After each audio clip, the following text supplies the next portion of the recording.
de Dios que hizo mucho por el Evangelio.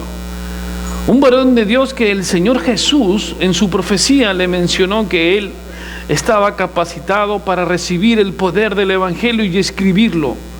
De tal forma que comienza a escribir Romanos, y nos estamos hablando acerca de Pablo.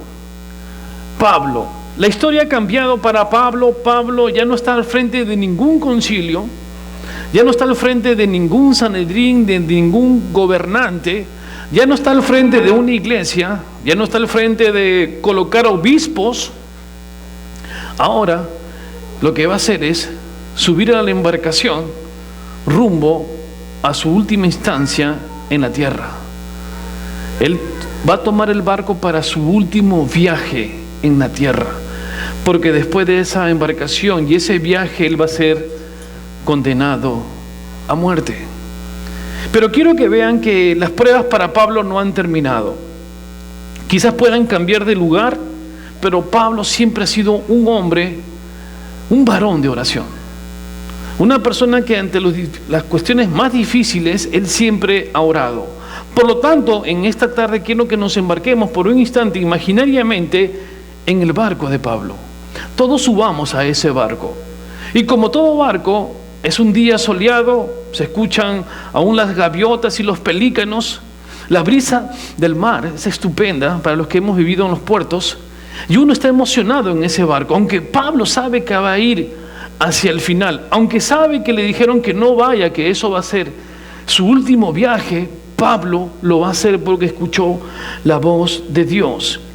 Lo que vamos a estudiar y lo que vamos a aprender en este día es que a veces hay momentos hermosos, como un momento de playa, como un momento soleado, aquellos que viajaron en un crucero de isla en isla y buena comida en ese barco. ¿Son buenos momentos o no? ¿Quién no ha disfrutado un buen momento en familia? Muchos. Hemos subido a la embarcación y nos hemos ido a otra isla, a Curazao, a República Dominicana, a la Isla del Encanto, al puerto allá del Perú, donde fuese, pero le hemos pasado bien. Son momentos soleados, momentos de gratitud, que darle gracias al Señor por esos momentos. Pero también hay tormentas, y muchas veces, como quiera, las tormentas son repentinas. Usted a veces no está preparado para una tormenta, y cuando pasa la tormenta, la pregunta en esta noche es: ¿qué cosa hacemos? A veces nosotros hemos producido esa tormenta, quizás porque no hemos hecho caso al Señor en oración, en ayuno o vigilia. Sin embargo, dice la palabra de Dios que la tormenta siempre nos roba un momento de paz. Pero la pregunta es: ¿cómo voy a atravesar esa tormenta? ¿Cómo lo haría usted? Algunas veces cantamos en alabanza paz en la tormenta. Suena bien, pero en la práctica, ¿qué haría usted en una embarcación que cuando usted sube es notificado, le notifican a usted, está en el barco y le dicen: estamos entrando al ojo de la tormenta? ¿Usted qué haría?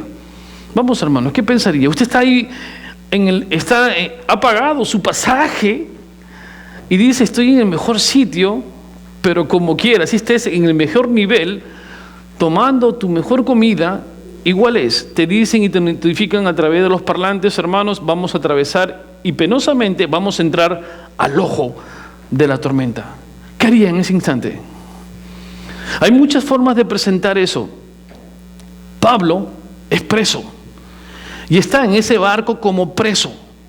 Él demostró cómo el Señor cambia las actitudes. Él, cuando fue ajusticiado por el Sanedrín o el concilio, de lo que fue como un delincuente, sale como un juez por su capacidad.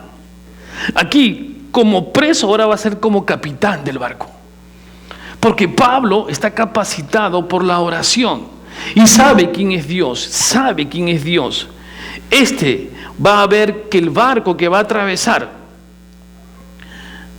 va a acontecer muchas cosas, pero muchas de las personas que han subido no saben que quizás sea la última morada en ese barco. Quiero que me acompañen al capítulo 27 de Hechos y veamos lo que ocurrió hace muchos años. ¿Y qué tenemos que hacer nosotros para saber cómo salir de una tormenta una vez que estamos entrando al ojo de la tormenta? Vamos al capítulo 27, que es el penúltimo, antes del final, y nos quedamos en el versículo 20. ¿Lo tenemos? Ok. Dice el 20, y no apareciendo ni sol ni estrellas por muchos días y acosados por una tempestad no pequeña, ya habíamos perdido toda esperanza de salvarnos. Esto Lucas escribe puntualmente lo que estaba ocurriendo. Hay personas que ya gran parte, o sea, mejor dicho, todos sin excepción, saben que ya no hay esperanzas de salvación. Sin embargo, esto ocurre porque en el versículo 9, Pablo, atendiendo a sus antenas de profeta de Dios, dicen que no se embarquen, que ese viaje va a ser peligroso. Esto estaría acompañado de fuertes tempestades. Pablo le está antecediendo, le está diciendo, no subamos, hagan caso, pero muchas veces tenemos un consejo desatendido. Las personas nos dicen, no lo hagas, no vayas, vas a tener problemas. ¿Nunca le han dicho eso? ¿Alguien le ha dicho, no hagas esto o aquello porque vas a tener problemas? Pablo le dice a ellos, no subamos, eso es peligroso. Este consejo desatendido viene del radar espiritual de Pablo. Pablo capta. El Señor le presenta lo que va a acontecer, pero nadie le hace caso. Más aún, el capitán, en vez de escuchar a un hombre y a un varón de Dios, dice, no pasará nada porque el capitán que tenemos tiene el control de todo. Muchas veces en nuestras vidas pensamos lo mismo. Dios, hoy día no necesito de ti porque el control lo tengo yo. ¿Y qué sucede? ¿Qué sucede cuando alguien nos dijo de un principio, hermano, no tomes esa actitud, no tomes esa decisión, no te alejes de la iglesia, afuera hay una tormenta? Y cuando salimos, ¿qué hacemos? Al principio todo bien, pero una vez que estamos en el ojo de la tormenta, ¿qué hacemos? Pablo les dijo de un principio que no lo hicieran. Sin embargo, hay momentos en que nosotros tomamos decisiones deliberadas, o sea, no pensamos. Ante una situación, lo primero que tenemos que hacer antes de entrar a una tormenta es saber decidir, pensar, meditar lo que voy a hacer, las consecuencias que voy a acarrear. Hermano, cada acción de nuestras vidas tiene como sí una consecuencia. Cada cosa que usted hace tiene una consecuencia. Hay un factor que puede ser bien o también puede dañar. Supongamos que yo baje y le diga a un hermano o hermana y le comienza a decir cosas que no son agradables. Hay una consecuencia. La hermana va a decir, ¿por qué me hieres de esa forma? La consecuencia es que ella va a tomar una mala actitud frente a lo que yo he hablado. Muchas veces nosotros no medimos las consecuencias de lo que hacemos, más aún de lo que hablamos. ¿Usted ha medido la consecuencia de ese termómetro? ¿Nunca ha hablado y ha hecho daño a alguien? El que habla así, mis palabras antes de conocer a Cristo eran muy fuertes, duras, digamos hasta un extremo sanguinarias. Hablaba hiriendo y sabía que hería. Algo en mí me decía no, y yo decía sí. Mi conciencia me decía no, y yo decía no me importa. Pero a veces entre los cristianos nos herimos. Tomamos una decisión deliberada. La calma está en casa, hay paz en tu familia, pero tú te vas a meter solito al ojo de la tormenta con tu lengua. Es pequeña, pero cuando hablas parece un transatlántico, grande. Y te metes en un súper problema. ¿Cuántos de ustedes, incluido el que habla, se han metido en problemas por hablar? ¿Cuántos han perdido trabajos? ¿Cuántos han perdido trabajos por hablar? Ninguno. El que habla sí ha perdido varios trabajos por hablar. Pablo está aquí. Él dice que no tomemos decisiones deliberadas, así, donde uno cree que actúa la sabiduría humana, donde mi sabiduría sobrepasa la capacidad de Dios. Soy contador, Dios, yo puedo resolverlo. Soy médico, yo puedo operar. Soy ingeniero, yo construyo. Y nos olvidamos que en ese médico y en ese contador y en esa construcción la soberanía de Dios sobrepasa todo entendimiento. Es simple. Nunca te creas sabio en tu sabiduría. Nunca. Aquí este capitán de navío, con su experiencia quizás atravesando los mares, este capitán le dice: no me preocupo porque el que habla, o sea, él, tiene experiencia y ha atravesado tormentas. La próxima vez que le digan a usted: ten cuidado, escuche esa palabra. Antes de embarcarse, antes de subir al barco, escucha a esa persona espiritual que le dijo: no vayas, piensa tu decisión, no te embarques. Una vez que te embarques, ¿cómo vas a salir? ¿Cómo? Su mamá nunca le ha dicho: no lo hagas. ¿A cuántos le dijeron no lo hagas? ¿Y qué nos pasó? Yo me acuerdo de mi mamá me dijo: no hagan, hijo, no subas ese auto, te vas a voltear. ¿Para qué me dijo eso? Faltando una cuadra para entrar a mi casa, me volteé. El carro es un Suzuki que quedó hecho nada, quedó ese carro. El consejo de un padre es sabio, hermanos, pero también el de la esposa y el esposo. Este señor se creía sabio en su sabiduría porque dice que su confianza estaba en él. Era conocedor de los mares de la vida. Y aquí hay muchos capitanes, ¿no? Soy conocedor de los mares de la vida. No te preocupes, sube a este barco, yo te voy a llevar. Muchos dicen: yo me gradué en la universidad de la vida, tengo mi título. No. Lo que yo hago es soy humilde ante la palabra de Dios. Y esto es lo que pasa cuando nosotros damos créditos a la sabiduría humana. Entramos en confusión y como consecuencia trae caos y problema, lo que va a pasar aquí en este pasaje. Así que ellos son arrastrados en el ojo del huracán. Ahí está Pablo. Y están todos diciendo: ya esto es el final, no podemos hacer nada. Se van a presentar ante un viento huracanado, una lluvia fuerte. Y cuando hablamos de huracanado, esos barcos no son como los de ahora. Eran barcos ¿de qué? De madera. Eran unos barcos enclenques que atravesaban los mares. Pero se van a encontrar en el versículo 14 con un huracán llamado Heroclidón. Ese es el nombre del huracán que se encuentra en el libro de Hechos. Heroclidón. ¿Qué significa esa palabra? Esa palabra significa que el viento viene de norte y sur y este y oeste. Es un super huracán. Por donde usted está ubicado, el viento viene por todos lados. No puede dirigir por ningún lado con el timón. Dice: no, si viene del norte, me voy al sur. No, esto viene por todos lados. Así que están en este ojo de la tormenta. Es un monstruo llamado Heroclidón. Su traducción es este-noreste. O sea, viene ese viento huracanado. ¿Cuántas veces nosotros hemos entrado en problemas grandes? ¿Cuántas veces? ¿Y qué hemos hecho? ¿Lo hemos confrontado? Difícil, ¿no? Hemos huido. Hemos agarrado a la familia. Usted agarró el salvavidas, chao esposa. ¿Por qué? Porque lo más fácil de repente del capitán anterior fue el divorcio. Y entonces dice: ahora estoy con un problema huracanado con mi mujer. ¿Qué voy a hacer? Lo que hizo mi padre, me divorcio. Y muchos divorcios son como consecuencia de lo que uno vio en el otro, pero no confrontó ese huracán. Hermano, si usted está en el ojo de la tormenta, confróntelo. Sepa, ya está ahí. ¿Qué va a hacer? No se mueva. La palabra de Dios dice: quedad quietos. Quietos. Y la palabra de Dios le dice en el 18:20, vamos a leer el 18:20. Dice así: pero siendo combatidos por una furiosa tempestad, al día siguiente empezaron a alijar. ¿Qué significa alijar?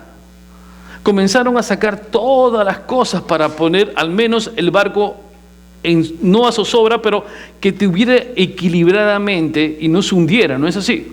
Entonces comenzaron a botar todo lo que pudiesen. Eso en nuestra vida suena interesante. Muchas veces nosotros zozobramos porque estamos cargados. ¿De qué? Problemas, angustias, adicciones, rencor, ira.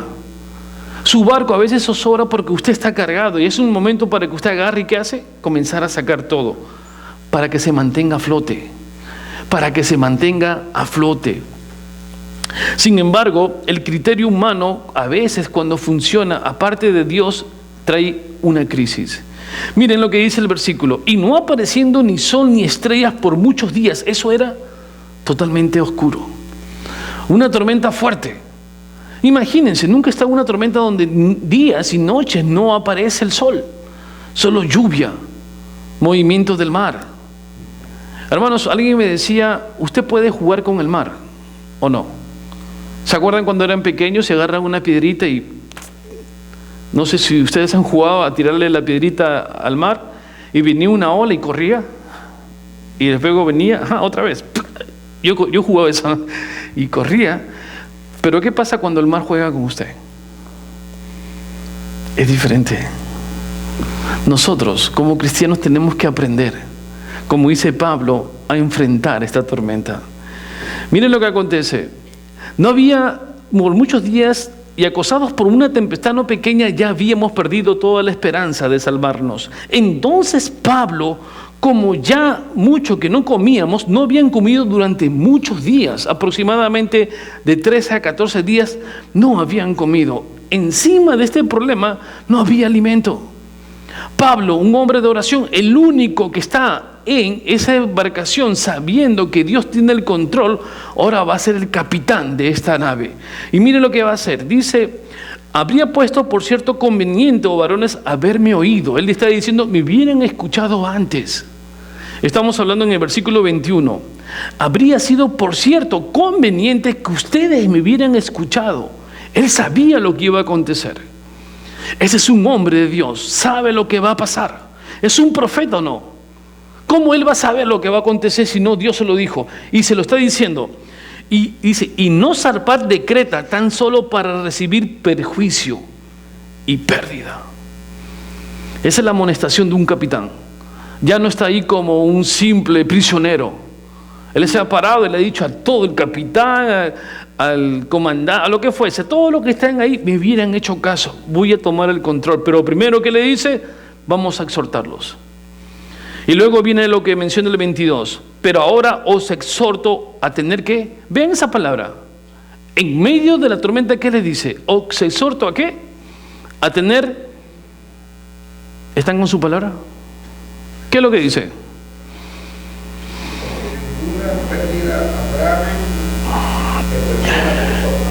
Sí, en el 22 dice: pero ahora os exhorto a tener buen ánimo. Hermanos, una persona que sabe que está en la tormenta tiene el control y los exhorta a que tengan buen ánimo.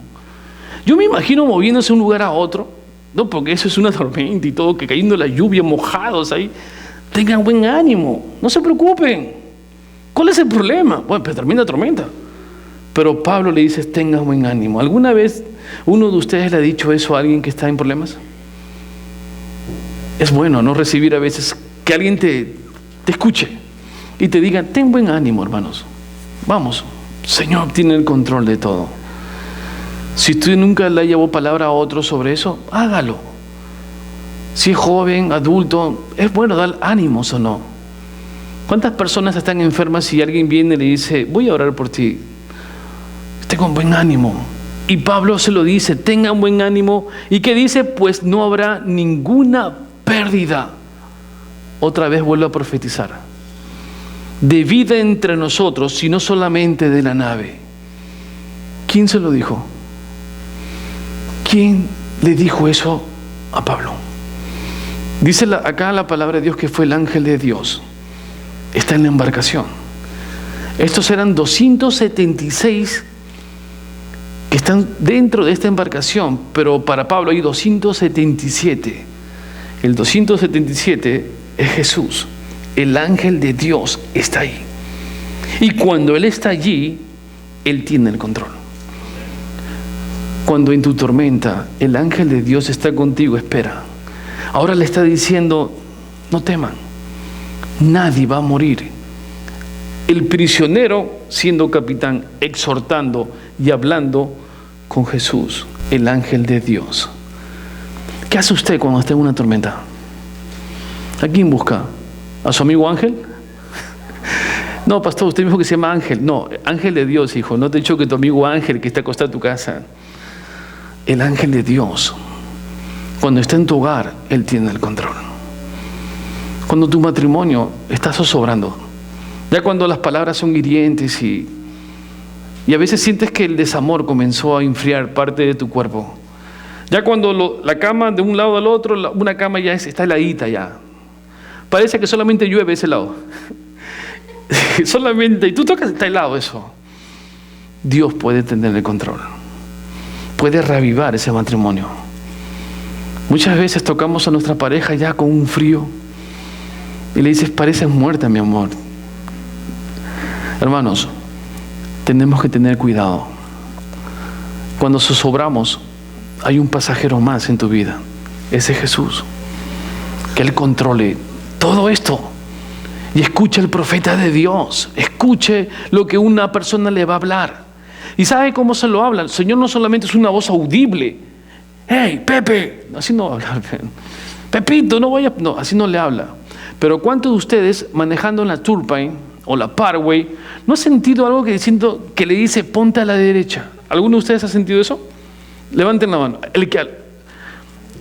Y miren, te dice a la derecha. Yo no sé por qué, pero Jesús, yo voy siempre a 80, me gusta eso.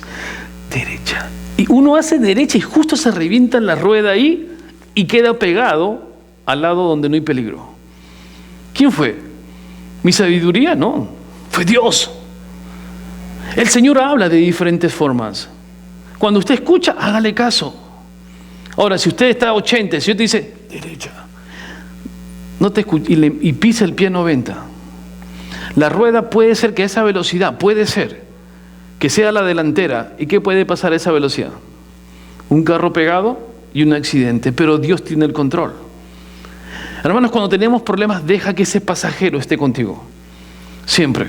Usted no va solo cuando maneja en su auto, va con Dios. Ahora usted me va a decir, pero si voy con Jesús y yo estoy poniendo salsa. Oh, no, Jesús, eres salsero. Alabe al Dios, porque Él vive. Alabe al Señor. El Señor quiere música. Usted no le va a meter pues ahí KC en desecho van, esas cosas, no. Usted tiene que ser santo. Dios lo ve. Ese pasajero de repente, me estrellé. Sí, claro que te estrellaste, porque paras escuchando salsa y yo no soy de salsa, así que me fui. Crea en el Señor, créalo, alábelo porque Él vive. Dice la palabra de Dios, pero os exhorten, y en el 23 está la palabra, dice, ¿qué dice el 23? Porque esta noche ha estado conmigo, ¿quién? El ángel de Dios, de quien yo soy y a quien sirvo. Eso es, hermano, vivamos de esa forma. El ángel de Dios, aunque Él dice que lo ve, le sirve, es su soldado. Cuando usted está con Él, no pasa nada. ¿Qué va a pasar? ¿A qué va a temer? La tormenta no es nada, yo estoy con el ángel de Dios. ¿A qué va a temer? Estoy enfermo, Él me tiene el control sobre mi cuerpo. ¿A qué va a temer? Que no tiene trabajo, Él me va a preparar trabajo porque el ángel de Dios habita conmigo, está en mi casa, está en mi corazón. Este cuerpo, a veces maltrecho, pero aquí es el templo de Dios y Él está conmigo. ¿Está con usted en esta noche? ¿Ese ángel de Dios está con usted? Ese es el pasajero, Él vive con usted, ese ángel de Dios a quien usted le sirve. Y Él nunca lo va a dejar, en ninguna tormenta, en ninguna tormenta. Miren lo que va a acontecer. Diciendo Pablo, no temas, es necesario que comparezcas ante el César. Y he aquí Dios te ha concedido todos los que navegan contigo. O sea, Dios le entregó a la oración de Pablo a todos. Por Pablo nadie va a morir. Su función, o sea, lo que él tiene que hacer solamente tiene que llegar a donde él le había dicho antes. Tienes que ir a comparecer en Roma. Su última parada. La última parada de la vida de Pablo. Hermanos, nosotros tenemos que hacer cuatro cosas para que no tengamos problemas en nuestras vidas. Hay que echar primeramente el ancla de la presencia de Dios. El ancla de la presencia de Dios, eso se llama chequina. La chequina es lo que está en el Antiguo Testamento, significa la presencia de Dios en todo. Cuando en tu vida tú te anclas en la presencia de Dios, hay seguridad. Porque sabes que Dios está contigo, está con tu familia, está en tu decisión, en los milagros y prodigios y señales que haces, Él está. Ese es el ancla. ¿Cuándo fue la última vez que usted ancló con su presencia de Dios, con la chequina de Dios y lo puso en su problema? ¿Cuándo fue la última vez que tuvo un problema? Le dijo, Señor, tu presencia está aquí. No sé cómo resolverlo, no sé, pero tú sabes.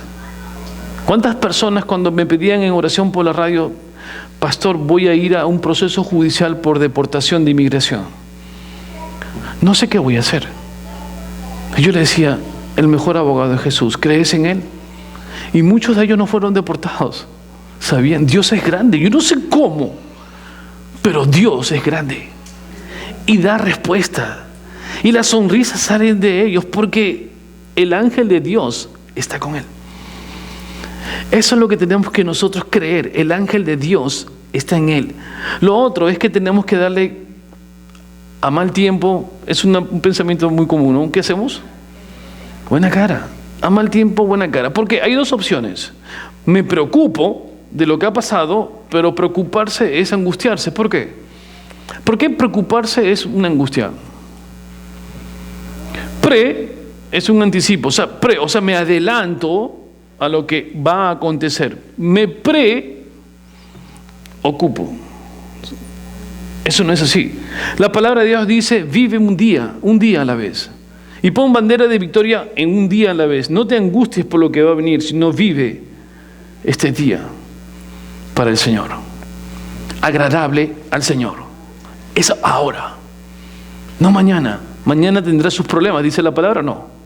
Mañana vendrán sus problemas. Tú cierra tus ojos y di, Señor, hasta aquí me has traído. Gracias, Señor. Y a los problemas, buena cara. ¿Qué más puedes hacer? Es una buena cara, sonríele al problema. Esto es con Dios. Da ánimo a tu esposa, da ánimo a tus amigos, da ánimo cuando lleves palabra a Dios. Da ánimo, porque nosotros lo que tenemos que tener de importancia es que nosotros llevamos el Evangelio de Dios. El segundo punto es, hay que tener el ancla de la gratitud.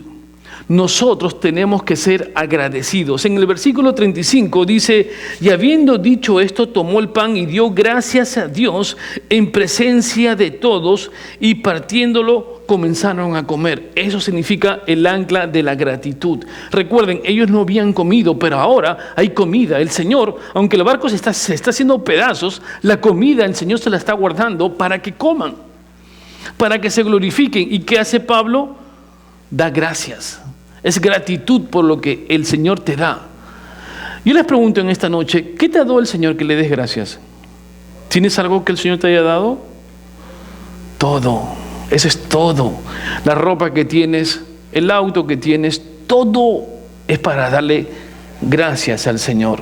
Señor, gracias, Señor. Gracias porque me das todo. La comida que tienes, ¿quién la adereza? Y a veces yo le digo, Señor, pero el pollo, tú sabes que no que, cámbiame el pollo por un pedazo de carne, Señor. Pero me disciplina, porque a mí no me gusta el pollo. Un pescadito ahí de la tormenta, saquen un par de peces para meter. Que los peces están flotando también por ahí. El otro punto es el ancla del propósito de Dios. Dios tiene un propósito para tu vida, no un plan. Eso de plan, aquí no hay planes. Es un solo propósito que abarca todo. Y abarca a cada uno de ustedes. Dios tiene un propósito. Cuando yo anclo en el propósito de Dios, estoy en lo correcto. Ese ángel de Dios me comunica a mí, estamos juntos. Estamos trabajando con el Señor. No hay nada mejor. ¿Mi propósito cuál es en la vida? ¿Cuál es su propósito en la vida? Si filosofábamos como los griegos que se sentaban ahí en el ocio intelectual, ¿para qué he nacido? Si yo le pregunto, ¿cuál es el propósito de su vida? Qué hermosa pregunta, ¿no? ¿Cuál es el propósito de su vida? ¿Alguna vez usted se ha sentado al final de la noche, ha apagado todo y se ha puesto a pensar, ¿para qué vivo? Los jóvenes dicen, ellos entran en depresión porque esa pregunta a veces no la pueden responder.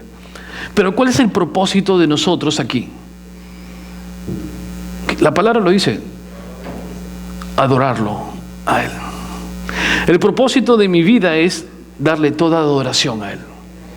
Ese es mi propósito. Como Él dice, ser siervo de Dios. Ese es mi propósito. Mi propósito es extender el Evangelio, llevar la buena noticia. Ese es mi propósito. Si usted no lo sabía, el propósito de su vida es que su cuerpo y su vida sea adoración para Dios. Dale gracias al Señor por lo que Él ha hecho en ti. La capacidad idónea que tienes, Dios te la dio. El talento que tienes,